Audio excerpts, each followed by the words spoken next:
अपने पार्टनर की लग्न राशि जानने या फिर सिर्फ कुंडली मिलान करने से अंतिम परिणाम नहीं मिल सकता है, या फिर इससे आपको उस व्यक्ति के साथ आपके संबंध के परिणामों का पूरा प्रसार या पूरी गतिशीलता नहीं मिल सकती है।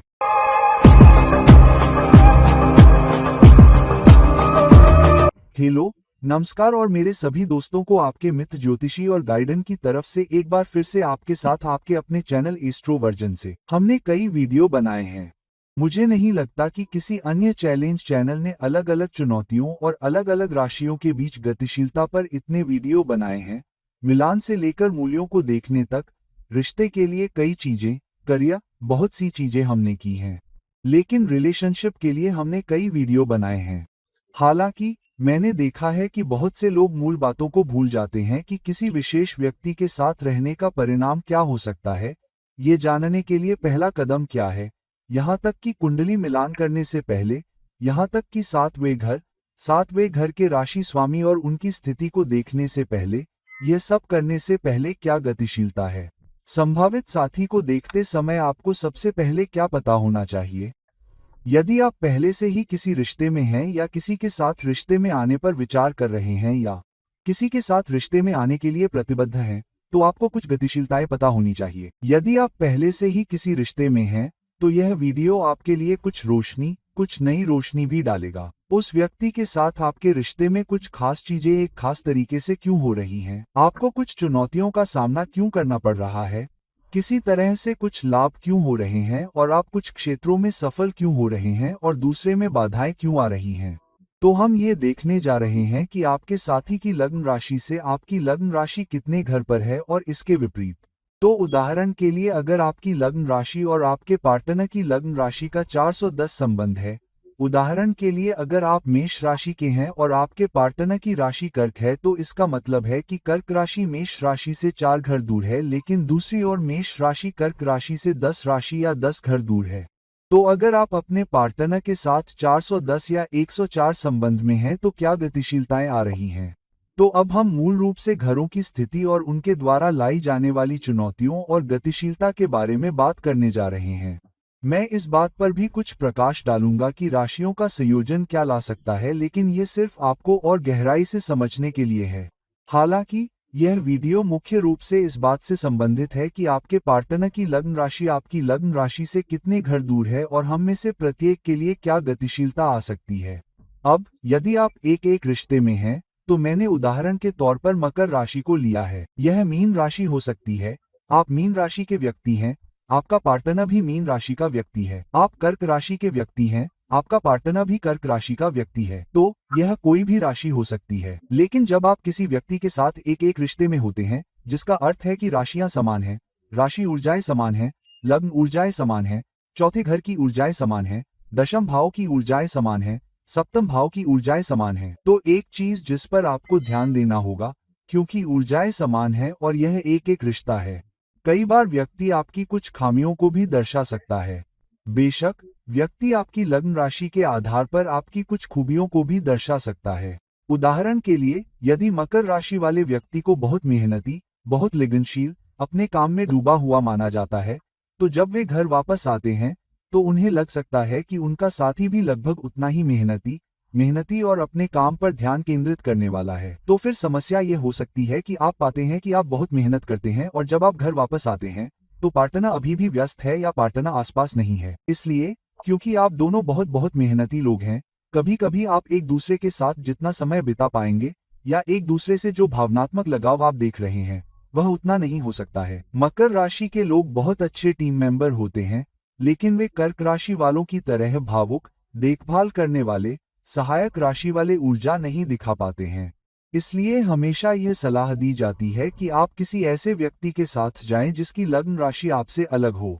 हालांकि अगर किसी कारण से आपकी लग्न राशि समान है, तो दूसरे व्यक्ति द्वारा लाई गई समस्या, चुनौतियां आपकी भी होंगी। तो आपको यह देखना होगा कि क्या उस विशेष लग्न राशि से संबंधित नकारात्मक पक्ष पर कोई समस्या है। अगर कुछ चुनौतियां हैं, उदाहरण के लिए, यदि आप मकर राशि के व्यक्ति हैं, तो दूसरा व्यक्ति भी मकर राशि का है, तो आप सप्तम भाव की ऊर्जाओं को अधिक करने का प्रयास करें। मकर राशि के व्यक्ति के लिए सप्तम भाव की ऊर्जा क्या होती है? सप्तम भाव की ऊर्जा कर्क राशि की होती है, इसलिए यदि आप मकर राशि के व्यक्ति के साथ हैं तो आपको मकर राशि के व्यक्ति होने के बजाय अधिक कर्क राशि वाले व्यक्ति बनने का प्रयास करना चाहिए। इसलिए नर्म पक्ष, मेष पक्ष को भी विकसित करने का प्रयास करें। उदाहरण के लिए, यदि आप दोनों मीन राशि के हैं तो मीन राशि के व्यक्ति के लिए सप्तम भाव कौन सा है? यह कन्या राशि का व्यक्ति होता है। तो मीन राशि की ऊर्जा बहुत आशावादी, बहुत रचनात्मक, बहुत आदर्शवादी हो सकती है। अब आप दोनों बहुत आदर्शवादी, बहुत आशावादी हैं, फिर आप कुछ मूर्खतापूर्ण काम कर सकते हैं। यह हमेशा बेहतर होता है कि आप अधिक विश्लेषणात्मक व्यक्ति हों, अधिक डेटा वाले व्यक्ति हों जो कि कन्या राशि की ऊर्जाओं का प्रतिनिधित्व करते हैं, न कि मकर राशि की ऊर्जाओं या मीन राशि की ऊर्जाओं का, ताकि दोनों ऊर्जाओं के बीच कुछ संतुलन बना रहे। आप दोनों एक जैसी चुनौतियों, एक जैसी समस्याओं में न पड़े जो राशि चक्र लाता है। इसलिए जब आप एक ही राशि की ऊर्जा में हों तो अपने साथी के संबंध में 7 राशियों की ऊर्जा बनने का प्रयास करें। इसे और अधिक करें, आप जानते हैं, होशपूर्वक करें और स्वाद लाने का प्रयास करें और फिर आप देखेंगे कि आप दोनों के लिए रिश्ता कैसे बेहतर होगा। अब अगर ये 2 और 12 का रिश्ता है तो 2 और 12 का रिश्ता क्या है, जहां आपके साथी की लग्न राशि आपकी राशि से दूसरी हो सकती है या 12वीं हो सकती है। तो उदाहरण के लिए, यदि आप सिंह राशि के हैं और आपका साथी आपसे दूसरे घर में है जो कि कन्या राशि है, लेकिन अगर आप कन्या राशि के हैं तो कन्या से 12वीं राशि सिंह राशि है, ठीक है। इसलिए इसे 212 संबंध कहा जाता है। तो गतिशीलता क्या है? तो यहाँ सिंह लग्न वाले व्यक्ति के लिए कन्या राशि लाभ ला रही है क्योंकि यह दूसरा घर है। यह लाभ ला रहा है, यह बेहतर आजीविका लेकर आ रहा है, यह महिलाओं के लिए बचत के बेहतर अवसर लेकर आ रहा है। हालांकि आपको थोड़ा सावधान रहने की भी जरूरत है क्योंकि यह कन्या राशि है। आपकी बचत के मामले में भी गतिशीलता होगी। आप आजीविका कैसे लाते हैं, पैसा कहां से आ रहा है, और वहां दूसरे घर का प्रतिनिधित्व करने वाले मूल्य भी कन्या राशि के हो सकते हैं, ठीक है। तो जाहिर है, किसी भी घर का दूसरा घर लाभ है, आजीविका, मूल्य, विश्वास और साथ ही व्यक्ति से लाभ प्राप्त करने में सक्षम होना। या तो व्यक्ति आपके लिए प्रत्यक्ष या अप्रत्यक्ष रूप से लाभदायक होगा। व्यक्ति आपके लिए और अधिक समृद्धि भी आकर्षित करेगा क्योंकि दूसरे घर में जाहिर है कि कन्या राशि की ऊर्जाएं भी एक भूमिका निभाएंगी। हालांकि पार्टनर के लिए, या यदि आप कन्या राशि के हैं और आपका पार्टनर सिंह है, जिसका अर्थ है कि पार्टनर आपकी 12वीं राशि का है, इसका मतलब है कि पार्टनर थोड़ा अधिक आदर्शवादी हो सकता है, अधिक कल्पनाशील हो सकता है या आपसे कम व्यवहारिक भी हो सकता है, खासकर यदि आप कन्या राशि के व्यक्ति हैं। यह कुछ भी हो सकता है। किसी भी 2 राशि के लोग रिश्ते के लिए सही हो सकते हैं। उदाहरण के लिए, सिंह और कन्या की जगह सिंह राशि में कर्क राशि हो सकती है या फिर मकर और धनु राशि हो सकती है क्योंकि धनु राशि मकर राशि से 12वीं है और मकर राशि धनु राशि से दूसरी है। तो कन्या राशि के व्यक्ति के लिए सिंह राशि का व्यक्ति या 12वें घर का साथी जो आपके पास है, वह सकारात्मक पक्ष पर अधिक खर्च ला सकता है, जहां व्यक्ति इसे जीना चाहता है। व्यक्ति जीवन की अच्छी गुणवत्ता चाहता है, जीवन का अच्छा मानक चाहता है। हालांकि इसका दूसरा पहलू ये भी हो सकता है कि आप बिना योजना के अधिक पैसा खर्च कर रहे हैं क्योंकि यह वह ऊर्जा है जो साथी रिश्ते में ला रहा है और समीकरण में ला रहा है, और साथी कभी कभी बहुत ईमानदार, बहुत कल्पनाशील, बहुत आदर्शवादी भी हो सकता है। दूसरी ओर, यदि अधिक नकारात्मक ऊर्जा जुड़ी हुई है या व्यक्ति राशि की नकारात्मक ऊर्जा को अधिक प्रतिबिंबित कर रहा है, तो यह व्यक्ति ऐसा भी हो सकता है जो आपके पैसे बचाने या पस की डोर को कसने की कोशिश करने के मामले में अधिक बाधा उत्पन्न कर सकता है। दूसरी ओर, व्यक्ति कभी कभी बहुत अधिक कल्पनाशील और बिल्कुल भी व्यवहारिक नहीं हो सकता है। इसलिए यह एक समस्या बन जाती है जहां व्यक्ति उन ऊर्जाओं को लाने में सक्षम नहीं होता है। दूसरी ओर, या सकारात्मक पक्ष ये है कि व्यक्ति बहुत आशावादी हो सकता है, रिश्ते में बहुत अधिक आशावादी ऊर्जा ला सकता है। इसलिए जब चीजें वास्तव में खराब हो रही हों, तो आशावादी पक्ष, क्योंकि व्यक्ति की राशि आपके लिए अच्छी है, आपको उन चुनौतियों से भी बेहतर तरीके से निपटने में मदद कर सकती है।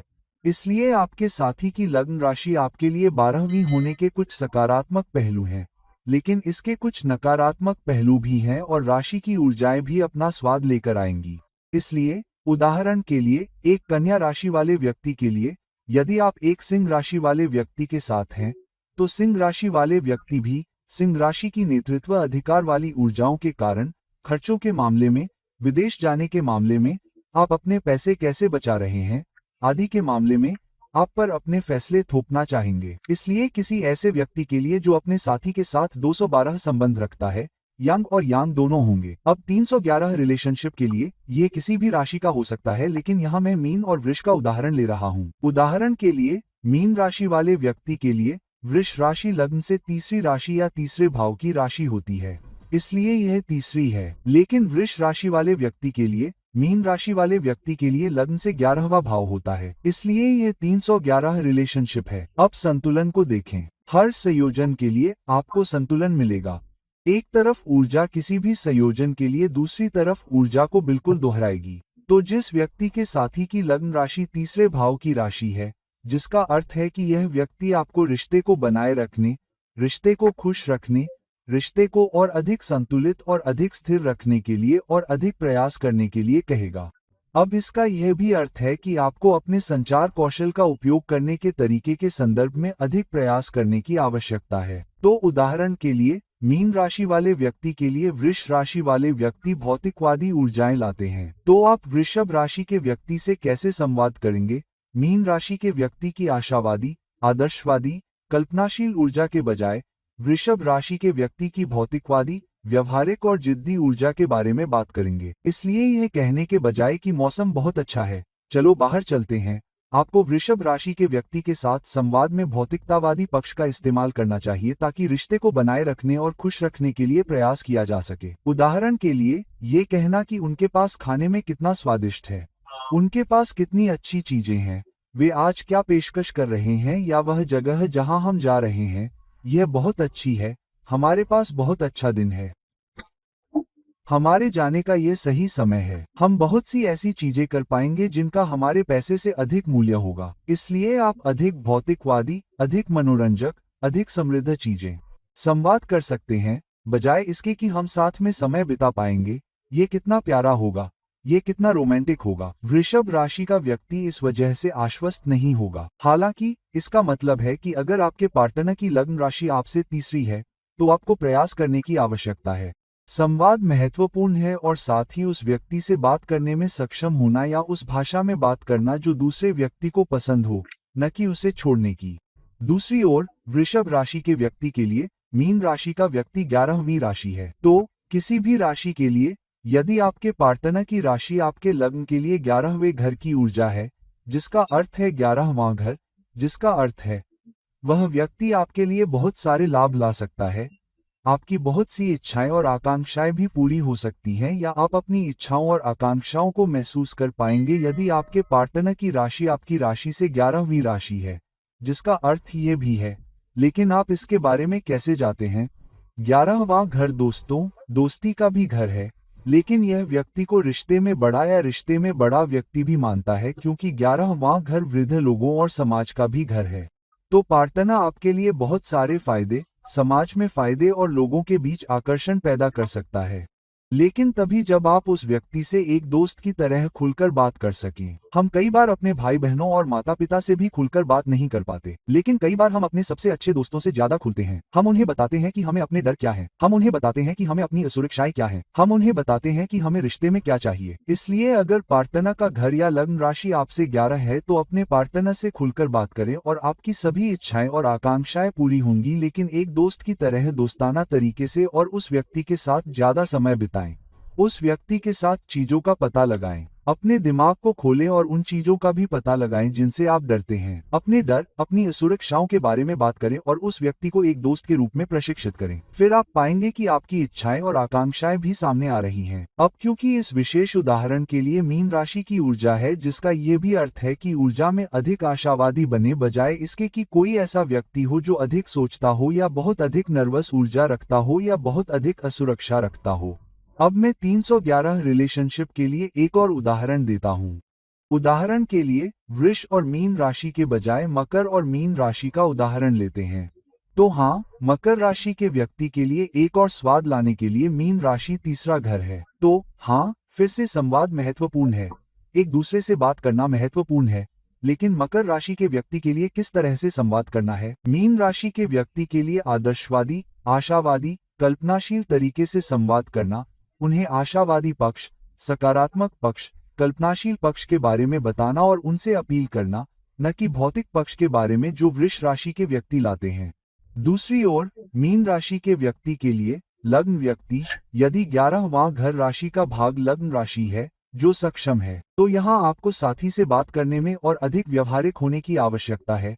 साथी के साथ व्यवहार करते हुए भी साथी के साथ एक मित्र के रूप में व्यवहार करना होगा। तो अपने दोस्त से इस बारे में बात करें कि कुछ चीजें उनके लिए कैसे काम करेगी, क्योंकि वे अधिक व्यवहारिक हैं, वे अधिक तार्किक हैं, क्योंकि वे कुछ ऐसी चीजें हैं जो दूसरे लोगों ने भी की हैं और उन्हें पहले ही सफलता मिल चुकी है। और अपने साथी के साथ भी बहुत ही संरचित तरीके से व्यवहार करें, क्योंकि यह 11वें घर में मकर राशि की ऊर्जा है। तो एक संरचित, मेहनती, प्रतिबद्ध, वफादार तरीके से यदि आप एक साथी के साथ और एक दोस्त के रूप में खुलकर व्यवहार करते हैं तो आपकी सभी इच्छाएं और आकांक्षाएं पूरी हो सकती हैं।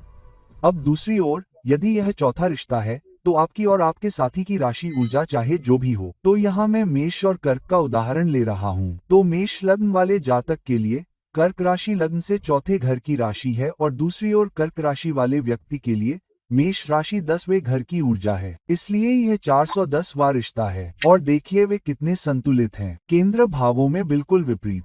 तो हाँ, ऐसे व्यक्ति के लिए जिसकी साथी की लग्न राशि चौथा घर है। चौथा भाव शांति, निष्ठा, स्थिरता, रिश्ते में संतुष्टि का भाव है। तो इसका मतलब है कि पार्टनर के साथ स्थिरता आएगी और बहुत सारे लाभ, भौतिक लाभ, संपत्ति भी आएगी। वह ऊर्जा उसे आकर्षित करेगी और वह कोई ऐसा व्यक्ति भी होगा जो अधिक शांति, स्थिरता, संतुष्टि लाएगा। जब तक आप व्यक्ति को घर के मामलों में बेहतर हाथ या बेहतर बोलने का मौका देते हैं तो आप पार्टनर को अनुमति देते हैं। अगर पार्टनर की लग्न राशि आपके लग्न पक्ष से चौथी है तो पार्टनर को घर के संदर्भ में अधिक निर्णय लेने दें। घर को कैसे बनाए रखना है, खासकर अगर आप पुरुष हैं तो महिलाओं को आगे बढ़ने दें। अगर आप महिला हैं तो हम जानते हैं कि कई बार महिलाएं घर में बेहतर या उच्च बोलने की इच्छा रखती हैं, लेकिन कम से कम अपने पार्टनर, अपने पुरुष पार्टनर को बराबर की भागीदारी दें, उसे भी अपनी बात कहने दें। मैं कृपया उसे बताऊं, ठीक है, यह तुम्हारा कर्म है, तुम जो चाहो कर सकते हो, या तुम जानते हो यह एक अध्ययन है जिसे तुम करना चाहते हो। मैं तुम्हारे अध्ययन में बहुत अधिक बाधा नहीं डालने जा रहा हूँ, मैं उस क्षेत्र में हस्तक्षेप नहीं करने जा रहा हूँ। इसलिए व्यक्ति को भी निर्णय लेने में बराबर की राय रखने दें, चाहे जो भी हो।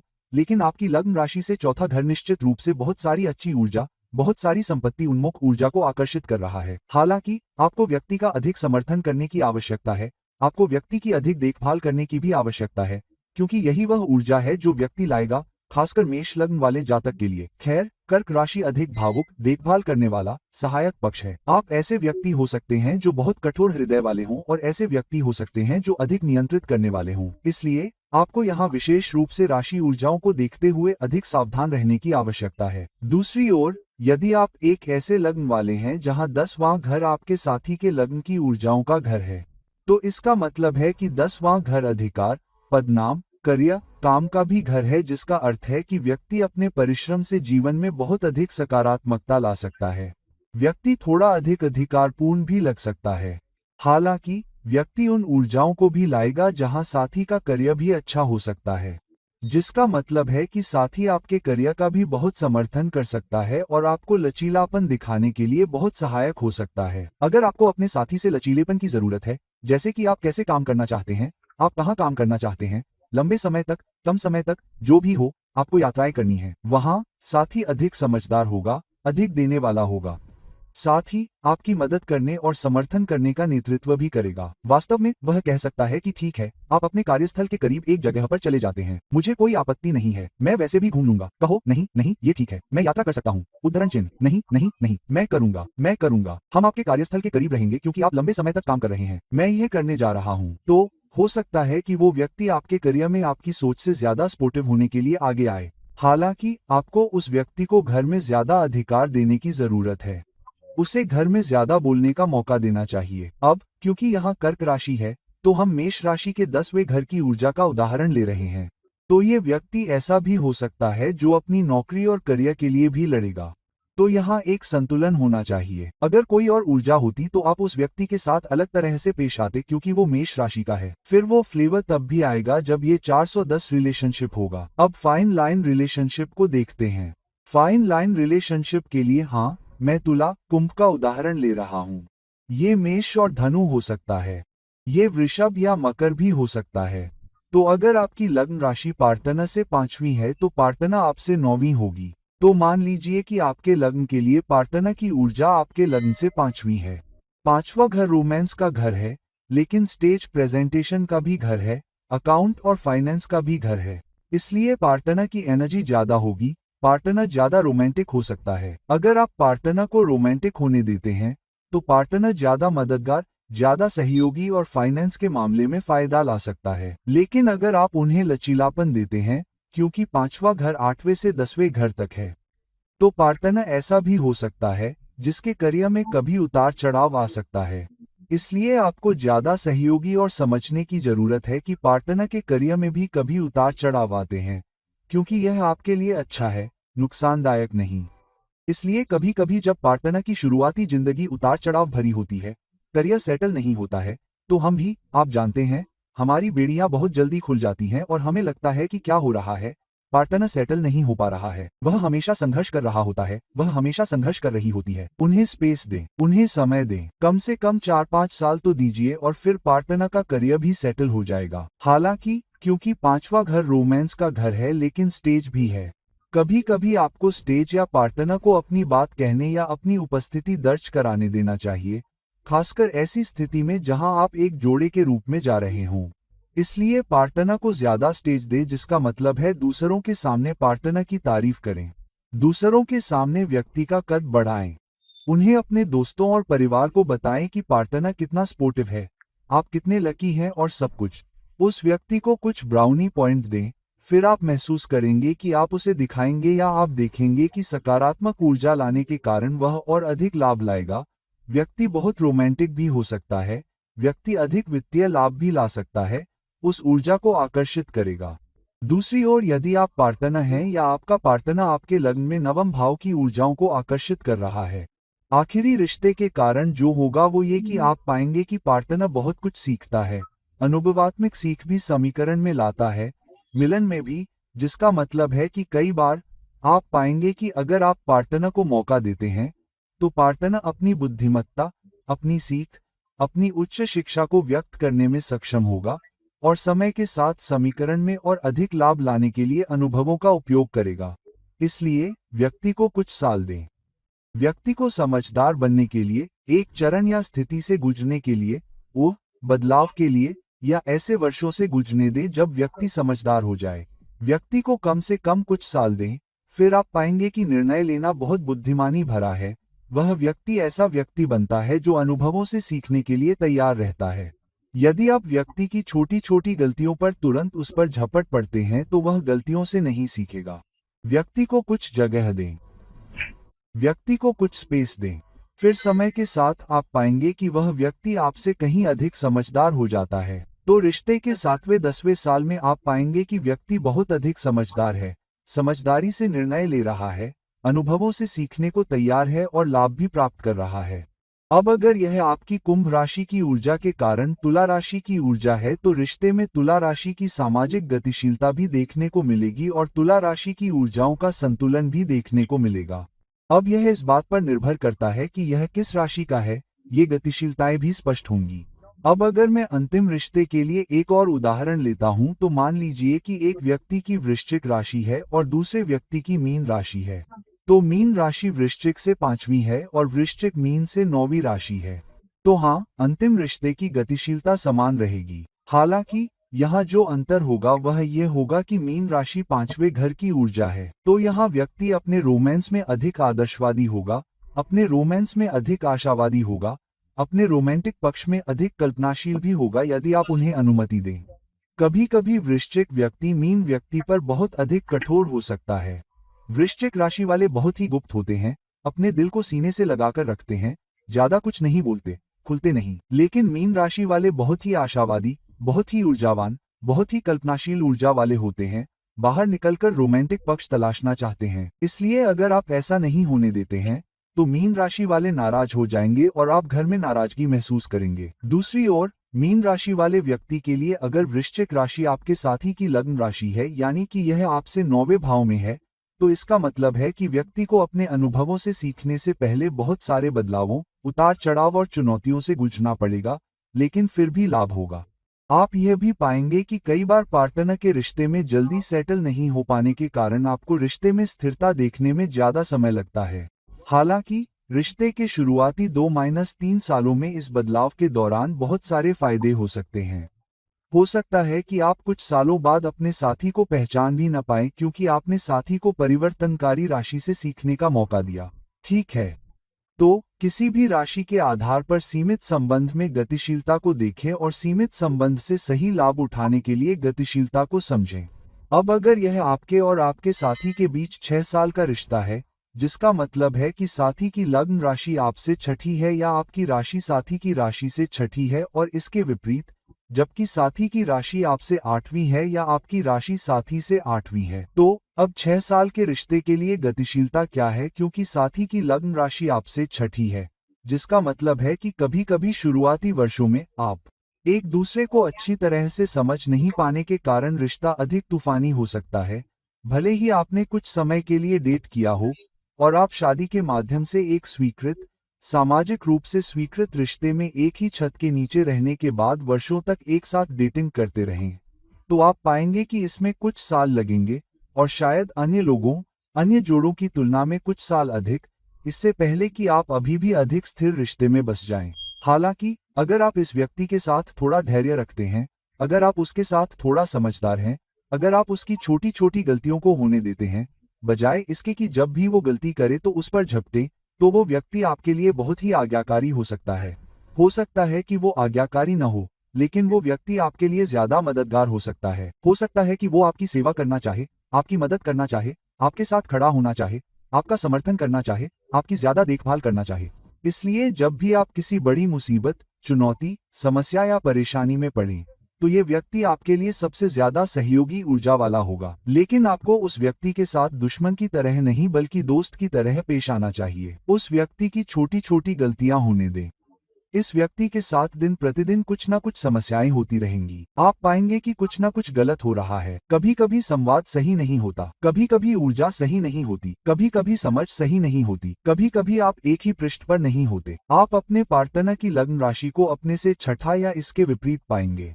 आप हमेशा लगभग हर दिन उन चुनौतियों में बदल जाएंगे। व्यक्ति को कुछ समय दें।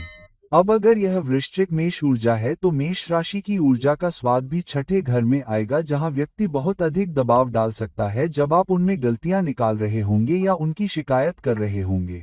तब व्यक्ति मेष राशि की ऊर्जाओं के साथ खुद को भी परिभाषित कर सकता है। यदि व्यक्ति वृष राशि का है तो व्यक्ति आपसे बात नहीं कर सकता है। यदि यह कर्क राशि का व्यक्ति है तो व्यक्ति भावनात्मक रूप से टूट जाएगा या भावनात्मक रूप से नीचे आ जाएगा या रोना चिल्लाना शुरू कर देगा, इसलिए प्रतिक्रिया अधिक भावनात्मक होगी। तो मूल रूप से आपका लग्न क्या है? 6 राशि की ऊर्जाएं यहां प्रकट होंगी जब आप उस व्यक्ति पर तब सख्ती से पेश आ रहे हैं जब वह छोटी छोटी गलतियां करता है, आप उसे वह स्थान नहीं दे रहे हैं। दूसरी ओर, यदि आपके पार्टनर की लग्न राशि आपसे 8वीं है या इसके विपरीत, तो आप पाएंगे कि कुछ उथल पुथल, कुछ उतार चढ़ाव, कुछ उथल पुथल की अष्टम भाव की ऊर्जाएं भी समय समय पर रिश्ते में आ सकती हैं। तो यह पार्टनर के बीच 68 रिश्तों के सबसे अच्छे समीकरण नहीं है, लेकिन अगर ऐसा है तो समय समय पर रिश्ते में कुछ बदलाव, उथल पुथल, बाधाएं भी आ सकती हैं। हालांकि आप दोनों समय के साथ बदलाव से गुजर सकते हैं, जिसका अर्थ है कि यदि आप रिश्ते और समीकरण को ठीक होने का समय देते हैं और पार्टनर को उसके हिस्से की उथल पुथल का मौका देते हैं और पार्टनर के साथ धैर्य रखते हैं, तो आप पाएंगे कि समय के साथ यह बदलाव आपके लिए बहुत अच्छा हो सकता है और आपके लिए बहुत फायदेमंद हो सकता है। आप पाएंगे कि राशि चक्र 6 रिश्ते के कारण आपकी मदद कर रहा है। राशि चक्र उस साझेदारी को पुरस्कृत करता है जब आप छठे वर्ष के रिश्ते में होते हैं। जब आप एक दूसरे के साथ धैर्य रखते हैं, तो राशि चक्र आपको उन क्षेत्रों से लाभ देता है जिनकी आपने कल्पना भी नहीं की होगी, जिनके बारे में आपको पता भी नहीं होगा, क्योंकि राशि चक्र आपको पुरस्कृत कर रहा है क्योंकि आप दोनों को ये करना होगा यदि आपने छठे समीकरण को बनाए रखा है, जो कि कठिन समीकरण है। इसलिए यदि आप छठे वर्ष के रिश्ते में हैं, यदि आपका लग्न राशि आपसे छठे नंबर पर है, तो अधिक देखभाल करें, अधिक समझदार बनें, उन छोटी छोटी गलतियों को स्वीकार करें, समय के साथ व्यक्ति को परिपक्व होने दें। यदि आपके साथी का लग्न राशि आपसे 8वां है, तो परिवर्तन की अनुमति दें, पहले 4-5 वर्षों में व्यक्ति को अपने उतार चढ़ाव से गुजरने दे और फिर आप दोनों पाएंगे कि लाभ उन क्षेत्रों से भी आएंगे जिनके बारे में आपने सोचा भी नहीं था। अब अगर यह 7वें नंबर का रिश्ता है, जिसका मतलब है कि आपके साथी का लग्न राशि आपके समान ही है, तो यदि आप धनु हैं तो व्यक्ति मिथुन है, यदि आप मेष हैं तो दूसरा व्यक्ति तुला है। अगर आप वृषभ राशि के हैं और आपका साथी वृश्चिक राशि का है तो इस समीकरण में आप पाएंगे कि यह एक अच्छा संतुलन है, क्योंकि राशि चक्र का यही उद्देश्य है। हालांकि 7वां घर क्या है? 7वां घर संतुलन और टीम वर्क का भी घर है। इसलिए यह कहने के बजाय कि ठीक है, हमें यही करना चाहिए, एक टीम वर्कर बने या एक टीम की भूमिका निभाएं, ज्यादा नियंत्रण करने की कोशिश न करें। कभी कभी मेष राशि का व्यक्ति ज्यादा नियंत्रण कर सकता है या सिंह राशि का व्यक्ति भी कुछ हद तक ज्यादा नियंत्रण कर सकता है। यहाँ तक कि मकर राशि का व्यक्ति भी अपने साथी के दिन प्रतिदिन के कार्यों में व्यवस्था और संरचना लाना चाह सकता है। इसलिए संतुलन बनाने की कोशिश में ज्यादा सावधानी बरतें। इसलिए देखें कि आपका साथी आपसे कहां बेहतर कर रहा है। संतुलन बनाएं, साथी को वहां जाने दें। उदाहरण के लिए, अगर आपका साथी निर्णय लेने में बहुत अच्छा है तो निर्णय लेने में ज्यादा दखल न दें। उदाहरण के लिए, आप छुट्टी पर जाना चाहते हैं और आपका साथी बहुत अच्छा योजनाकार है, उस व्यक्ति को मौका दें। संतुलन बनाएं, जिन फैसलों में आप बेहतर हैं उन्हें संभालें और फिर बातचीत करें। पार्टनर से कहें, देखिए, मैं डिनर के लिए रेस्टोरेंट चुनने में बहुत अच्छा हूँ, मुझे फैसला लेने दें, मुझे यकीन है कि आप भी खुश होंगे, जैसे मैं आपको छुट्टियों के फैसले लेने की इजाजत देता हूँ। तो चलिए एक संतुलित रिश्ता बनाते हैं। इसलिए पार्टनर के साथ समीकरण पर काम करें और एक टीम के रूप में काम करें। कभी कभी आप जिम्मेदारी लें। अगर पार्टनर उदास है, आपका मूड अच्छा नहीं है, तो आप धैर्य रखें, चुप रहें, उसे स्पेस दें। दूसरी ओर पार्टनर को भी आपको स्पेस देना होगा, लेकिन आपको संतुलन बनाने की जिम्मेदारी लेनी चाहिए। और दूसरी बात, सामाजिक शिष्टाचार रखें। उस व्यक्ति के साथ बहुत अच्छा व्यवहार करें। उस व्यक्ति से वैसे ही प्यार से बात करें जैसे आप किसी और से करते हैं। सिर्फ इसलिए उस पर सख्ती न करें क्योंकि वह आपका पार्टनर है। पार्टनरशिप या पार्टनर को हल्के में न लें। तो अब यह दोनों पर लागू होता है। अब 7वें घर की ऊर्जा के आधार पर, अगर यह मिथुन राशि की ऊर्जा है तो पार्टनर कोई ऐसा व्यक्ति हो सकता है जिसके साथ आपको खुलकर बात करने, खुलने और कुछ भी छिपाए नहीं रखने की जरूरत है। साथ ही समय के साथ रिश्ते में आने वाले बदलावों या विभिन्न संयोजनों पर भी गौर करें। अगर यह धनु राशि की ऊर्जा है तो ये भी समझे कि वह व्यक्ति बहुत ही मौज मस्ती करने वाला हो सकता है। वे बहुत सारी मस्ती करना चाहते हैं या आप समीकरण में बहुत सारी मस्ती लाने की कोशिश करते हैं ताकि रिश्ता डगमगाए नहीं और स्थिर रहे। 7वें रिश्ते का एक और उदाहरण है, अगर आप वृश्चिक राशि में प्रवेश करते हैं और पार्टनर वृषभ राशि का है या इसके विपरीत, तो हाँ, वृश्चिक राशि के व्यक्ति के लिए पार्टनर के लग्न की वृषभ राशि दर्शाती है कि पार्टनर कोई ऐसा व्यक्ति हो सकता है जो बहुत सारे मूल्यों, पारिवारिक मूल्यों को भी साथ लेकर आए, और कोई ऐसा व्यक्ति जो बहुत संवादी भी होगा या संवाद करना चाहेगा। कभी कभी वृष राशि वाले लोग जिद्दी हो सकते हैं, रिश्ते में रूठ भी सकते हैं, बहुत शांत हो सकते हैं, खुलते नहीं हैं, बात नहीं करते हैं। इसलिए आपके पास ऊर्जा होनी चाहिए, गहरी ऊर्जा, गहरी अंतर्दृष्टि जो वृश्चिक राशि वाले पार्टनर को समझने के लिए लाते हैं। पार्टनर को ऊर्जा दें, उन्हें स्पेस दें, उन्हें वो बनने दें जो वो हैं। वृष राशि वाले भौतिक पक्ष में बहुत ज्यादा दखल न दें। कभी कभी लोग ये देख सकते हैं कि वो लोग मेरे पैसे में दिलचस्पी रखते हैं, वे मेरे पैसे चाहते हैं, मेरा साथी मेरे पैसे चाहता है, इसलिए वे जो हासिल कर पाए हैं उसके बारे में बहुत असुरक्षित हो जाते हैं। उन्हें बताएं कि मुझे आपके पैसे में कोई दिलचस्पी नहीं है, मुझे आपकी सांसारिकता में कोई दिलचस्पी नहीं है, मुझे एक व्यक्ति के रूप में आप में दिलचस्पी है क्योंकि मुझे लगता है कि हम समान मूल्यों पर हैं, और उनके व्यक्ति को वैसा ही रहने दें। दूसरी ओर, यदि आप वृष राशि वाले व्यक्ति हैं और आपका साथी वृश्चिक राशि वाला है, तो यह व्यक्ति आपके जीवन में बहुत सारे बदलाव ला सकता है। कौन समझ रहा है?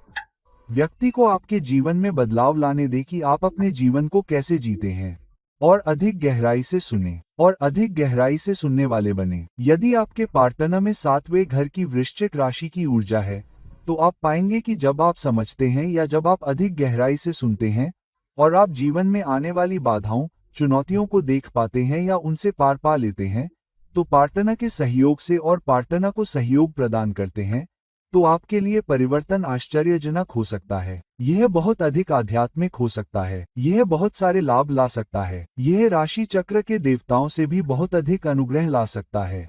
तो दोस्तों, अब जब हमने विभिन्न संयोजनों को देखा है, 11 फिर 212 फिर 311, 410, 59, 68 और 77 सभी संयोजनों को हमने देखा है, तो विभिन्न राशि ऊर्जाएं भी इस समीकरण को अंततः कैसे काम करेगी, इसमें एक भूमिका निभाएंगी। हालांकि पहले घर की ऊर्जाओं को देखें, फिर राशि ऊर्जाओं को देखें, ये पता लगाएं कि आपके पार्टनर के साथ सबसे अच्छा कामकाजी रिश्ता क्या हो सकता है, जिसमें कामकाजी हिस्सा भी शामिल है। मतलब पारिवारिक पक्ष, बच्चों के पक्ष, आर्थिक पक्ष, करियर पक्ष, और इन सभी में आपको पार्टनर के साथ मिलकर काम करना होगा ताकि पार्टनर की लग्न राशि आपके पार्टनर की लग्न राशि से कितने घर पर है और इसके विपरीत इसकी गतिशीलता को समझते हुए साझेदारी और रिश्ते से सर्वश्रेष्ठ प्राप्त किया जा सके।